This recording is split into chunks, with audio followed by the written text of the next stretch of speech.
2 दिन के लिए जब जाते हैं तो सब सुंदर लगता है, लेकिन हम अगर ये सोचने लग जाते हैं कि यहाँ रहने पे कैसा होएगा, तब तब लगता है कि नहीं ये शायद मुश्किल होएगा और जो उसकी असल की ब्यूटी है, जो बहुत सुंदरता है, वो मिस हो जाती है।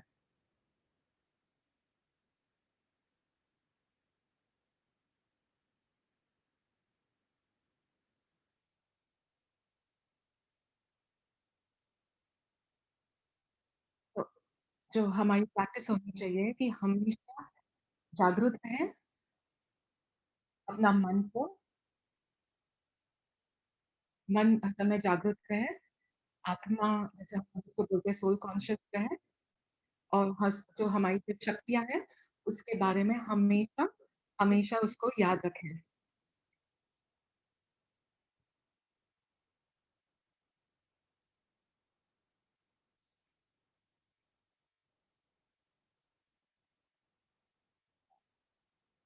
एंड प्रे हम हमेशा बाबा को याद रखें, उनसे कनेक्ट रहें ताकि उनसे शक्तियाँ ले लें।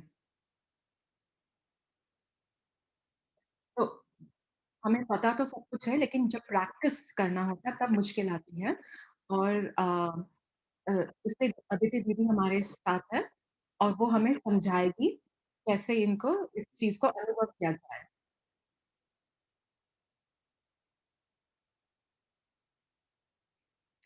तो पूछ रहे हैं भाई पूछ रहे हैं कि कौन-कौन लोग बीते डीआर लोहार साइट में जाते हैं मुरली पढ़ने के लिए। अगर आप लोग जाते हो तो अपना हाथ ऊपर कर सकते हो। तो जो आवाज़ आपको सुनाई देती है, जब आप मुरली पढ़ते हो या सुनते हो, तो उसके पीछे जो आवाज़ है वो दीदी की है।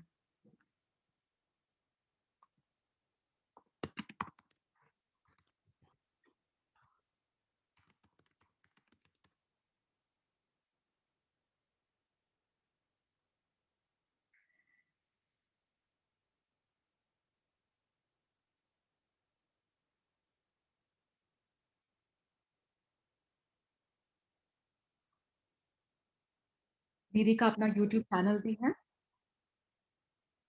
और वो कमेंट्री भी करती है। मेडिटेशन के ऊपर कमेंट्री करती है, टेक्निक्स पे कमेंट्री करती है, राजा योगा के ऊपर करती है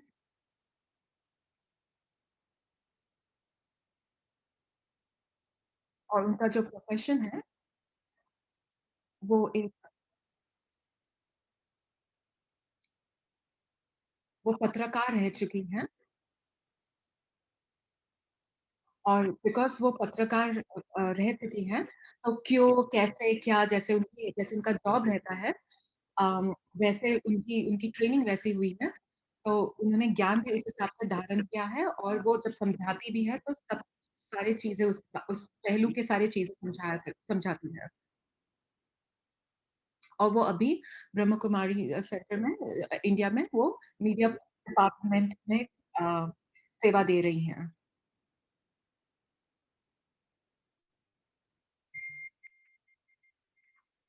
और उनके जो उनके जो अ, उनके जो दादा है, वो पाकिस्तान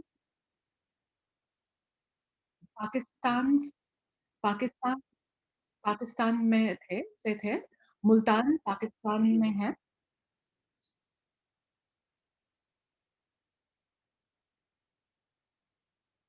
और वो जो जगह है वो सारे साधु संत की जगह ऐसे कहते हैं कि वो अ, उस धरती से मुल्तान धरती से बहुत बहुत संत महात्मा उस जगह से आए हैं और जो जगदीश भाई भी हैं, वो भी उस जगह से ही आए थे।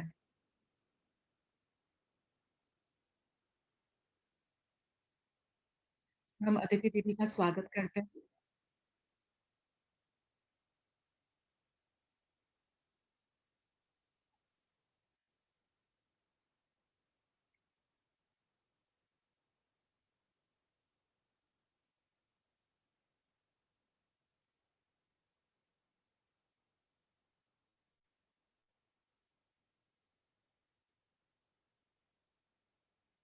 दीदी हम सबका स्वागत करती हैं। हम सब जो है जुड़े हुए हैं, संकल्प से जुड़े हुए हैं, तो हम सबका स्वागत करती हैं।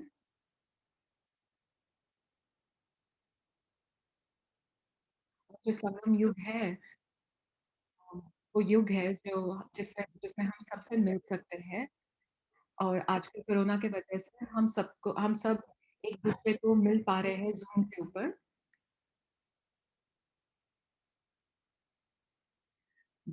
हालाँकि तरीका थोड़ा डिफरेंट है क्योंकि पहले हम एक-दूसरे को अ, ज मिला करते थे सेंटर में जाके मिला करते थे। लेकिन अभी आगे ऐसा लग रहा है कि अभी और आगे चलकर हम लोग सब मन से एक-दूसरे को मिलेंगे और संकल्पों से मिलेंगे और इंटरनेट के थ्रू मिलेंगे।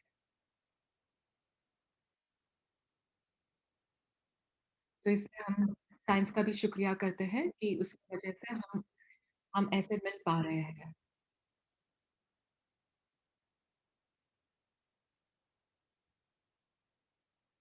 और मैं धन्यवाद देती हूँ आप सबका कि हम आपने मुझे ये चांस दिया है कि मैं आपको मिल पाऊँ।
सॉरी भाई की आवाज़ टूट के आ रही है।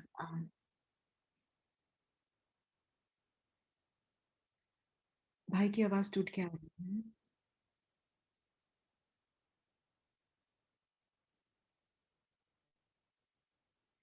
तो भाई कह रहे हैं कि आप अपने कुछ अनुभव बता शेयर कर सकेंगे? जो टॉपिक है लेट गो का कि जैसे जो चीज़ें हो चुकी हैं उनको जाने दो। जैसे बाबा बोलते हैं कि जो हो गई है तो हो गई है। उस पे अगर आप कुछ बोल सकते हैं।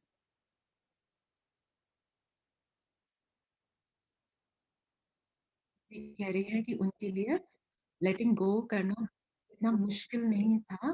बचपन से ही बचपन से ही वो बहुत ईज़िली उनका स्वभाव ही ऐसे था कि वो दिल पे चीज़ें नहीं लिया करती थी और कुछ भी अगर कुछ प्रॉब्लम हुआ या संकट हुआ, तो वो बहुत ही ईज़ी वे में लेट गो कर पाती थी।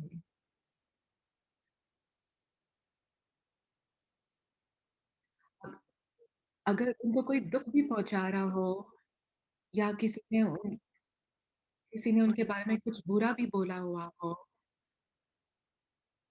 और अगर किसी ने उनको कुछ खराब भी करा हो, लेकिन दीदी की आदत ऐसी थी कि वो 2 मिनट के बाद वो भूल जाया करती थी। उनका ऐसे ही स्वभाव था और जब वो ज्ञान में आई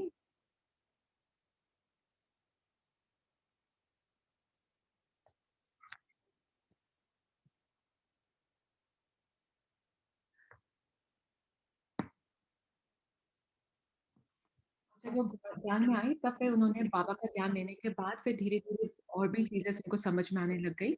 जैसे बाबा कहते हैं कि साधारण रहने के लिए बाबा जैसे बोलते हैं।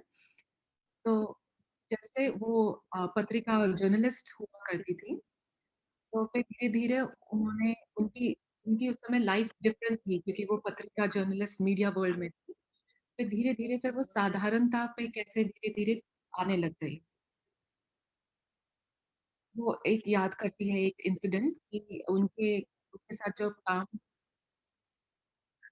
उनके साथ जो काम किया करती थी कि वो जो लड़की थी, वो उनकी शादी होने वाली थी।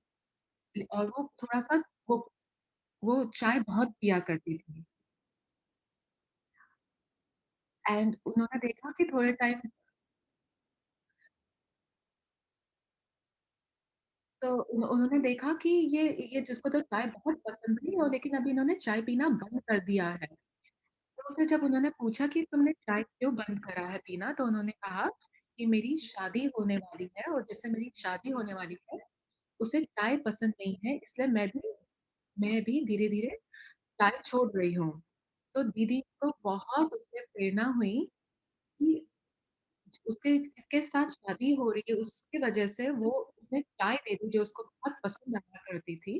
उसने चाय दे दी उसके लिए तो बाबा यहाँ आके हमें भी तो बोल रहे हैं कि बाबा हमें कहाँ-सा क्या बनाने वाले हैं और छोटी चीज़ों मैं नहीं छोड़ सकती हूँ कि छोटी-छोटी जो चीज़ें जो जहाँ बाबा कहते हैं कि साधारण रहना है, तो क्या मैं नहीं छोड़ सकती हूँ चीज़ें? तो उससे बहुत प्रेरणा मिली कि अगर वो चाय छोड़ सकती है, तो अगर बाबा मुझे कुछ बोल रहे हैं, तो क्या मैं बाबा का सुन नहीं सकती?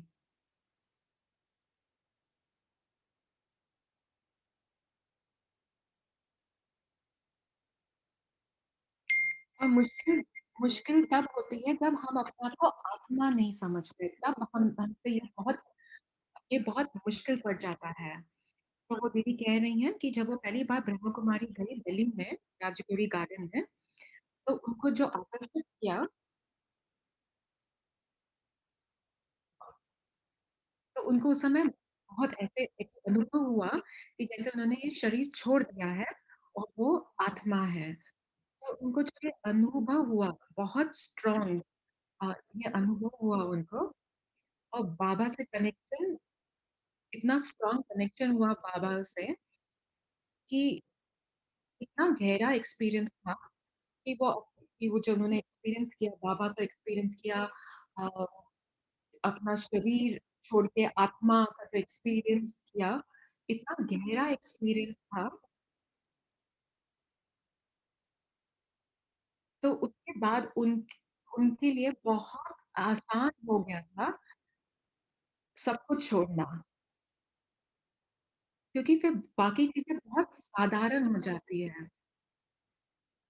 जब आप अपने आप को शरीर से अलग देख पाते हो, बाकी सारी चीज़ें बहुत साधारण हो जाती है और बहुत ईज़ी हो जाता है सब कुछ छोड़ना।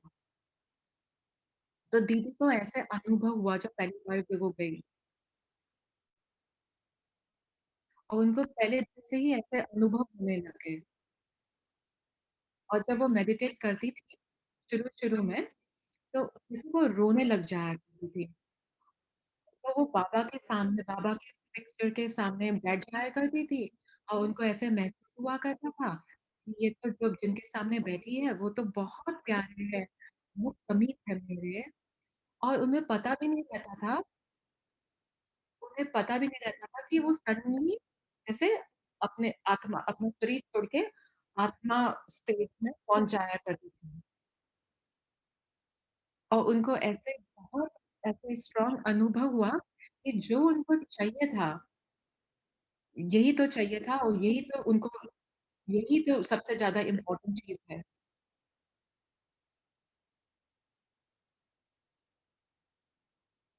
और उन्हें ऐसा लगता है कि ये जो सारा ब्राह्मण जीवन है, खाली 2 चीज़ों से है। एक तो है एक्सपीरियंस और दूसरा है एक्सपेरिमेंट। कि आपको एक अनुभव हो रहा है और एक दूसरी तरफ से आप एक्सपेरिमेंट कर रहे हो। आप देख रहे हो ये आपसे हो पाएगा या नहीं। जैसे कुछ घटना होती है या कुछ मुश्किल आती है, तो आप कैसे उससे आप उसको उछाल करके आप बाहर निकल सकते हो या नहीं।